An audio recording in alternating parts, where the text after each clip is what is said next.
നമുക്ക് കിരണിന്റെയും കല്യാണിയുടെയും നാളത്തെ നല്ലൊരു കഥ കേട്ടാലോ? അതിനു മുമ്പായി ആദ്യമായി കാണുന്നവരുണ്ടെങ്കിൽ ചാനൽ ഇഷ്ടപ്പെട്ട ഒന്ന് സബ്സ്ക്രൈബ് ചെയ്യാൻ മറക്കരുത്. വീഡിയോ ഇഷ്ടപ്പെടുവാണെങ്കിൽ ലൈക്ക് ചെയ്യാനും നിങ്ങളുടെ വിലയേറിയ അഭിപ്രായങ്ങളൊക്കെ രേഖപ്പെടുത്താനും മറക്കരുത് കേട്ടോ. അങ്ങനെ നാളത്തെ കഥയില് കാർത്തിക ദിലീപിന്റെ വീട്ടിലേക്ക് പോയി കഴിഞ്ഞപ്പോൾ വല്ലാത്ത സങ്കടമായിരുന്നു ലക്ഷ്മിയമ്മയ്ക്ക്. കാരണം പുതിയൊരു ജീവിതം തുടങ്ങാനായിട്ട് തന്റെ മകള് പോവാണ്. കുറെ കാലമായി ആഗ്രഹിച്ചിരിക്കുന്ന തന്റെ മകൾക്ക് ഇങ്ങനെ ഒരു ജീവിതം കിട്ടാൻ വേണ്ടിയിട്ട് ഒടുവിൽ അത് സംഭവിച്ചിരിക്കുന്നു. അങ്ങനെ ലക്ഷ്മിയമ്മയുടെ കണ്ണൊക്കെ നിറഞ്ഞ് ഒഴുകുന്നുണ്ട് കഴിഞ്ഞപ്പോൾ ഭാനുമതി മുത്തശ്ശി പറഞ്ഞു, ലക്ഷ്മി ഇനിയിപ്പൊ നീ സങ്കടപ്പെട്ട് കരയേണ്ട കാര്യമൊന്നുമില്ല. നല്ലൊരു ജീവിതം അവൾക്ക് കിട്ടിയിരിക്കുന്നത്. അവൻ വെടുക്കനാ ദിലീപ്. അതുകൊണ്ടാണല്ലോ ഇത്രയൊക്കെ വലിയ പ്രശ്നങ്ങൾ ഉണ്ടായിട്ടും അവൻ കാർത്തികയുടെ കഴുത്തില് താലി ചാർത്തിയെന്ന് പറഞ്ഞു. ലക്ഷ്മിയമ്മ പറഞ്ഞു, എനിക്ക് സന്തോഷമുള്ളമ്മേ. ഒരു പക്ഷെ ഞാൻ പേടിച്ചു പോയായിരുന്നു. ഇനിയിപ്പോൾ അവളുടെ വിവാഹം മുടങ്ങുമോ അങ്ങനെ വന്നിട്ടുണ്ടെങ്കിൽ അവൾക്ക് ജീവിതത്തിൽ ഒരിക്കലും ഒരു ബന്ധം ഉണ്ടാകാൻ പോകുന്നില്ല. അവൾ സമ്മതിക്കാനും പോകുന്നില്ല. അങ്ങനെയൊന്നും ഉണ്ടായില്ല. ഭാഗ്യം കൊണ്ടെല്ലാം മംഗളകരമായിട്ട് നടന്നു. ആ ഗംഗാപ്രസാദ് അവൻ ഇങ്ങോട്ടേക്ക് വന്നതുമില്ല. അത് തന്നെ ഒരു ഭാഗ്യമായിട്ടാ കരുതുന്നതെന്ന് പറഞ്ഞു. അപ്പോഴേക്കും കിരണും കല്യാണിയൊക്കെ അങ്ങോട്ട് വന്നു. അതെ, നമുക്ക് ഇറങ്ങിയാലോ എന്ന് ചോദിച്ചു.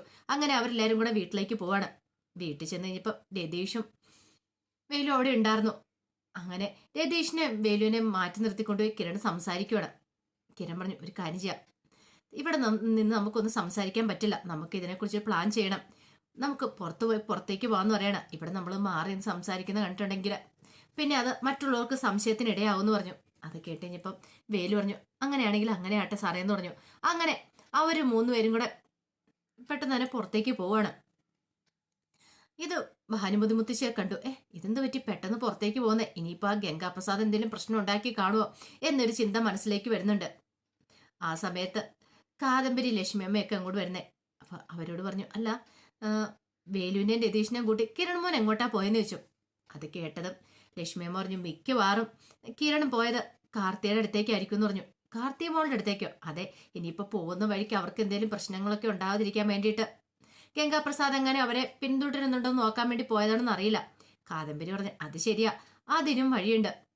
അത് കേട്ടതും ഭാനുമതി അമ്മ പറഞ്ഞു, എന്ത് ചെയ്യാനാ, കൊഴുത്തം കൊലക്കത്തിയായിട്ട് നടക്കുമല്ലേ. അവന്റെ കാര്യം ഒന്ന് അവസാനിച്ചു കഴിഞ്ഞാലോ സമാധാനത്തോടു കൂടി എന്റെ മോൾക്ക് അവിടെ ജീവിക്കാനായിട്ട് പറ്റുള്ളൂ. അല്ലെങ്കിൽ ഏത് നിമിഷവും അവിടുന്ന് അവൻ കടന്നു ചെല്ലൂലോ എന്നൊരു പേടിയോട് കൂടി വേണം ജീവിക്കാനായിട്ട് എന്നൊക്കെ പറഞ്ഞു. ആ സമയത്ത് പ്രകാശം പറഞ്ഞു, എനിക്ക് ഒത്തിരി സന്തോഷമുള്ളൊരു ദിവസമായിരുന്നു ഇന്ന്. ഞാൻ ഐ സി കടന്ന സമയത്ത് വിചാരിച്ചിട്ടുണ്ടായിരുന്നില്ല എൻ്റെ മോളുടെ കല്യാണം നടക്കുമെന്ന്. അവളുടെ വിവാഹം മുടങ്ങിയെന്ന് തന്നെ കരുതിയിരുന്ന. പക്ഷെ ആ സമയത്താണ് വീണ്ടും ദിലീപ് വന്നത്. ശരിക്കും പറഞ്ഞ ഈ വിവാഹം നടന്നില്ലായിരുന്നെങ്കിൽ ഞാൻ ആകെ തകർന്നു പോയെന്ന് പറഞ്ഞു. അത് കേട്ടപ്പോൾ ഭാനുമതി മുത്തശ്ശി പറഞ്ഞു, ഇനിയിപ്പോൾ അതിനെക്കുറിച്ച് ഒന്നോർത്ത് നീ പേടിക്കണ്ട. നിന്റെ പെൺമക്കളുടെ കാര്യങ്ങളൊക്കെ നല്ല ഗംഭീരമായിട്ട് തന്നെ നടന്നില്ലേ? അത് ശരിയാമ്മേ, അമ്മ പറഞ്ഞു 100% ശരിയാ. എൻ്റെ പെൺമക്കളുടെ കാര്യം നടന്നു. എൻ്റെ പെൺമക്കൾ എന്നെ ഇപ്പം പൊതിഞ്ഞു പിടിച്ചിരിക്കുക സ്നേഹത്തോട് കൂടിയിട്ട്. ആ സ്നേഹം അനുഭവിക്കാനുള്ള യോഗം എനിക്കുണ്ടായി. പക്ഷേങ്കിൽ എൻ്റെ പെൺമക്കൾ എന്നെ ചേർത്ത് പിടിക്കുന്ന പോലെ എനിക്കൊരാഗ്രഹം ഉണ്ടായിരുന്നു.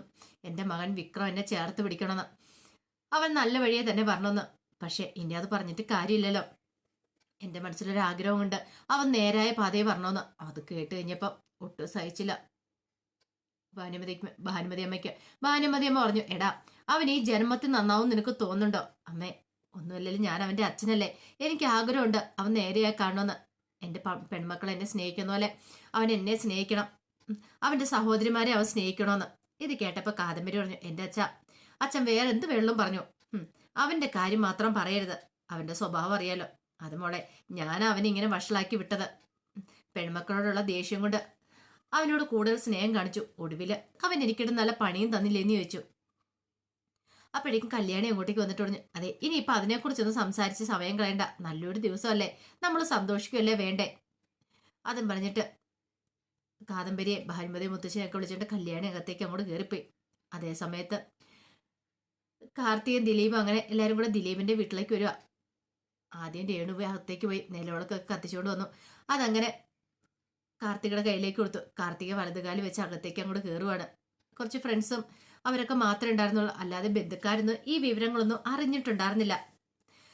അങ്ങനെ അകത്ത് പൂജാമുറി കൊണ്ടേ വിളക്ക് വെച്ച് പ്രാർത്ഥിക്കുകയാണ്. ആ സമയത്ത് കാർത്തികയുടെ മനസ്സിൽ ഒരു പ്രാർത്ഥന മാത്രമേ ഉണ്ടായിരുന്നുള്ളൂ. ഇതുവരെ കാര്യങ്ങളൊക്കെ ഭംഗിയായിട്ട് നടന്നു.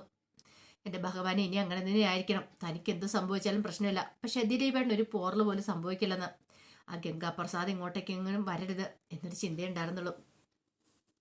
കാർത്തിയുടെ മുഖത്തെ ടെൻഷനും കാര്യങ്ങളൊക്കെ കണ്ടു കഴിഞ്ഞപ്പോഴത്തേനും ദിലീപ് പറഞ്ഞു, നീ പേടിക്കണ്ട, ഇനിയിപ്പൊ അവൻ ഇങ്ങോട്ടേക്ക് വരാനൊന്നും പോകുന്നില്ല. വരാനായിരുന്നെങ്കിൽ അവൻ ഇന്ന് വന്നേനെ, പക്ഷെ അവൻ വന്നില്ലല്ലോ. കാർത്തിക പറഞ്ഞു, പക്ഷെ അവനെ അങ്ങോട്ട് കണ്ണടച്ച് വിശ്വസിക്കാൻ പറ്റില്ല നമുക്ക്. ഏതും ചെയ്യാൻ മടിയില്ലാത്തവൻ അവന്. അവന് ഏത് വഴി എങ്ങനെ വരും അറിയാവുന്ന കാര്യമാണല്ലോ. അറിയാം, അവൻ ഇങ്ങോട്ടേക്ക് വരട്ടെ. അവൻ ഇവിടേക്ക് വന്ന് എന്തെങ്കിലും വേലത്തിന് ഒപ്പിക്കാൻ നോക്കിയിട്ടുണ്ടെങ്കിൽ ഞാൻ അവനെ വെറുതെ വിടില്ല എന്ന് പറഞ്ഞു. അതിനുശേഷം കാർത്തികയും കൂട്ടി ദിലീപ് മുറിയിലേക്ക് പോയി. അപ്പോഴേക്കും രേണു വന്ന് കാർത്തിയോട് പറഞ്ഞു, മോള് വിഷമിക്കൊന്നും വേണ്ട കേട്ടോ, ധൈര്യമായിട്ടിരുന്നോളാനൊക്കെ പറഞ്ഞു. അങ്ങനെ രേണു പുറത്തേക്ക് വന്നു കഴിഞ്ഞപ്പോഴത്തേനും ഫ്രണ്ട്സ് പറഞ്ഞു, അമ്മേ എങ്കിൽ ഞങ്ങൾ ഇനി പൊയ്ക്കോട്ടെ എന്ന് ചോദിച്ചു. രേണു പറഞ്ഞു, ഇത്രയും ദിവസം എൻ്റെ മോന് ഞങ്ങൾക്ക് വേണ്ടി ഇവിടെ നിന്നല്ലോ, അത് തന്നെ ഒരു വലിയ ഭാഗ്യം എന്ന് പറഞ്ഞു. അപ്പോഴേക്കും ഒരുത്തൻ പറഞ്ഞു, അല്ല നമുക്ക് ഇന്നൊരു രാത്രി കൂടെ കഴിഞ്ഞിട്ട് പോയാൽ പോരെ, അവനെങ്ങാനും വന്നാലോ. രേണു പറഞ്ഞു, ഇനി അവൻ വരുമെന്ന് തോന്നില്ല എന്ന് പറഞ്ഞു. എന്നാലും ഒരു പേടിയുണ്ട്. ഒരു കാര്യം ചെയ്യാമേ, ഞങ്ങൾ ഇന്നൊരു ദിവസം അവിടെ നിൽക്കാന്ന് പറയണം. കാരണം ആദ്യരാത്രിയാണെന്ന് അറിഞ്ഞുകൊണ്ട് അവൻ ഇനി ഇങ്ങോട്ടെങ്ങനെ വന്നാലോ, കല്യാണത്തെക്കുറിച്ച് അറിഞ്ഞിട്ട് വന്നാലോ. രേണു പറഞ്ഞു, അവൻ കാര്യങ്ങളൊന്നും അറിഞ്ഞിട്ടില്ലാന്ന് തോന്നേ, അറിഞ്ഞിട്ടുണ്ടായിരുന്നെങ്കിൽ വന്നേനം. അവൻ ഇങ്ങോട്ടേക്ക് വരട്ടെ, എന്റെ വാസുവേണ്ണ ഇല്ലാതാക്കിയത് അവന്. ഇവിടെ എങ്ങാനും വന്ന് കയറിയത് ഉറപ്പാണെങ്കിൽ അവന്റെ കാര്യത്തിൽ ഞാനൊരു തീരുമാനം ഉണ്ടാക്കുമെന്ന് പറഞ്ഞു. ആ സമയത്ത് കിരണും വേലുവിന്റെ ദേഷ്യം കൂടെ സംസാരിക്കണം. അവന്റെ ബോഡി മറവ് ചെയ്യണം. അപ്പൊ പകൽ സമയത്ത് അത് മറവ് ചെയ്യാൻ ബുദ്ധിമുട്ടാണ്. രാത്രി ആവട്ടെ, രാത്രി എല്ലാവരും ഉറങ്ങിയ ശേഷം അത് മറവ് ചെയ്യാൻ അവർ തീരുമാനിക്കുകയാണ്. ഈ സമയത്ത് കിരൺ പറഞ്ഞു, ഒരു കാരണവശാലും ഇത് പുറത്ത് ലീക്കാവാൻ പാടില്ല. കാരണം അവന്റെ കൂട്ടാളികൾ ചിലപ്പോൾ പുറത്ത് കാണുമായിരിക്കും. അവൻ മരിച്ചെന്ന് അറിഞ്ഞിട്ടുണ്ടെങ്കിൽ അവര് ചിലപ്പോൾ പ്രതികാര ബുദ്ധിയായിട്ട് ഇറങ്ങുമെന്ന് പറയാൻ പറ്റില്ല.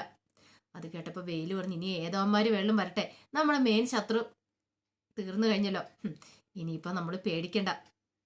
അതെ, മാമന്റെ ആത്മാവിനും അതുപോലെ തന്നെ കല്യാണേച്ചിയുടെ അമ്മയുടെ ആത്മാവിനും പിന്നെ ദിലീപിന്റെ അച്ഛന്റെ ആത്മാവിനും ഒക്കെ ശാന്തി കിട്ടിക്കാണും ഇപ്പൊ. കുറെ കാലത്ത് നമ്മുടെ എല്ലാവരുടെയും ആഗ്രഹമല്ലായിരുന്നോ. പിന്നെ എനിക്ക് എൻ്റെ കൈ കൊണ്ട് അവനെ തീർക്കാൻ പറ്റിയിട്ടില്ലോ എന്ന് ഒരു വിഷമം മാത്രമേ ഉള്ളൂ.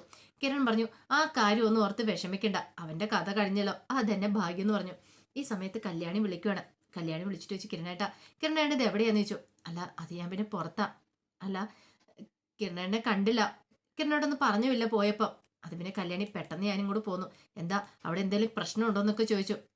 എന്ത് പ്രശ്നം, ഞങ്ങള് കാർത്തിക് അങ്ങോട്ട് പോയല്ലോ, അപ്പൊ അതുകൊണ്ട് അവരെ പിന്തുടർന്ന് പോന്നാന്ന് പറയുകയാണ്. ശരി എന്ന് പറയണം. പിന്നീട് ഫോൺ വെച്ച് കഴിഞ്ഞപ്പോഴത്തേനും കിരൺ പറഞ്ഞു, എന്തോ കല്യാണിക്ക് സംശയം ഉണ്ടോന്ന് അറിയത്തില്ല എന്ന് പറയണം. അത് കേട്ട് കഴിഞ്ഞപ്പം വേലു പറഞ്ഞു, ഇനിയിപ്പം സംശയിച്ചാൽ തന്നെയും സത്യങ്ങളൊക്കെ തിരിച്ചറിയുമ്പോഴത്തേനും ആ സംശയമൊക്കെ കൂടെ മാറിക്കൊള്ളു, സന്തോഷമാവുമല്ലോ എന്ന് പറഞ്ഞു. അതെ, കല്യാണിനോട് പറയണം, എല്ലാം കഴിഞ്ഞിട്ട് വേണം പറയാനായിട്ട്, മറിച്ച് വെച്ചിട്ട് കാര്യമില്ല, അവള് ബുദ്ധിയുള്ളവളാ, അവള് തല്ലിൽ കണ്ടുപിടിക്കുമെന്ന് പറയണം. അങ്ങനെ ഒടുവിൽ അവർ ചില തീരുമാനങ്ങളൊക്കെ എടുത്ത് വീട്ടിലേക്ക് വരുവാണ്. ആ സമയത്ത് കല്യാണി അവിടെ കാത്തിരിക്കുന്നുണ്ടായിരുന്നു. കല്യാണി പറഞ്ഞു, കിരണേട്ടാ വഴി വല്ല പ്രശ്നങ്ങളൊക്കെ ഉണ്ടായോ? കാർത്തേച്ചിക്ക് വേറെ കുഴപ്പമൊന്നും ഇല്ലോ അല്ലേ? ഒരു കുഴപ്പമില്ല, ഇനി അവന്റെ ശല്യം ഉണ്ടാവണമെന്നും പോകുന്നില്ല, നീ ധൈര്യമായിട്ടിരിക്കും കല്യാണി എന്ന് പറഞ്ഞു. അത് കേട്ടപ്പോൾ കല്യാണി പറഞ്ഞു, അതെന്താ കിരണേട്ടാ, കിരണേട്ട എത്ര ഉറപ്പിച്ച് പറയാൻ കാരണം? അതങ്ങനെയാന്നൊക്കെ കിരൺ പറയണം. കിരൺ കൂടുതലായിട്ടൊന്നും പറയാൻ പോയില്ല. കല്യാണിക്ക് എന്തോ കിരണിന്റെ പെരുമാറ്റത്തിലൊക്കെ ചെറിയ സംശയങ്ങളും കാര്യങ്ങളും ഉണ്ടായി. പിന്നീട് കല്യാണി ചോദിച്ചു, അല്ല അവൻ വന്നില്ലല്ലോ, അവനൊരു പക്ഷെ അറിഞ്ഞിട്ടുണ്ടായിരിക്കില്ലേ? അറിഞ്ഞാലും ഇനി കാര്യമില്ല, കാർത്തിയുടെ ദിലീപിന്റെ കല്യാണം കഴിഞ്ഞല്ലോ, അതോർത്ത് ഇനിയിപ്പം നമ്മൾ ടെൻഷൻ അടിക്കണ്ടെന്ന് പറഞ്ഞു. എന്നാലും കിരണേട്ട എനിക്ക് പേടിയുണ്ട്, ഇനി രാത്രിയിലെങ്ങാനും അവൻ അവിടേക്ക് ചെല്ലുവോന്ന്. അങ്ങനെയൊന്നും ഉണ്ടാകാൻ പോകത്തില്ല കല്യാണി, ധൈര്യമായിട്ട് നീ കിടന്നുറങ്ങിക്കോ, പേടിക്കേണ്ട കാര്യമൊന്നും ഇല്ലാന്ന് പറഞ്ഞു. ഇതേ സമയത്ത് ദിലീപിന്റെ വീട്ടിൽ കാർത്തിക്ക് ടെൻഷൻ ഉണ്ടായിരുന്നു, രാത്രിയിലെങ്ങാനും അവൻ വരുവോന്ന്. പക്ഷേങ്കിൽ ദിലീപ് കാർത്തിയെ ചേർത്ത് പിടിച്ചു, പേടിക്കൊന്നും വേണ്ട, ഈ രാത്രിയിൽ ഒന്നും സംഭവിക്കാൻ പോകുന്നില്ല, അവൻ ഇങ്ങോട്ടേക്ക് വരാനൊന്നും പോകുന്നില്ല എന്ന് പറഞ്ഞ് സമാധാനിപ്പിക്കുകയാണ്. പക്ഷേ ഈ പറയുന്ന ഗംഗാപ്രസാദിനെ കൊന്ന ആരാന്നുള്ള സംശയം കിരണിന്റെ മനസ്സിൽ അപ്പോഴും ഉണ്ട്. വേറെ ആരോടാണ് അവന്റെ തലക്കെട്ട് അടിച്ചിരിക്കുന്നത്? അവിടെ ഒരു കമ്പിയോടിയെ കിടപ്പുണ്ടായിരുന്നു, പക്ഷെ ആരാ എന്താന്നും അറിയത്തില്ല. ഒരു പക്ഷെ അത് മനോഹരായിരിക്കും ചിലപ്പോൾ ഇത് ചെയ്തിട്ടുണ്ടായിരിക്കാം. അവനായിരിക്കും അവിടേക്ക് പാത്തും പതുങ്ങി വന്ന് അവന്റെ തലയടിച്ച് പൊളിച്ചിട്ട് പോയിട്ടുണ്ടായിരിക്കാം.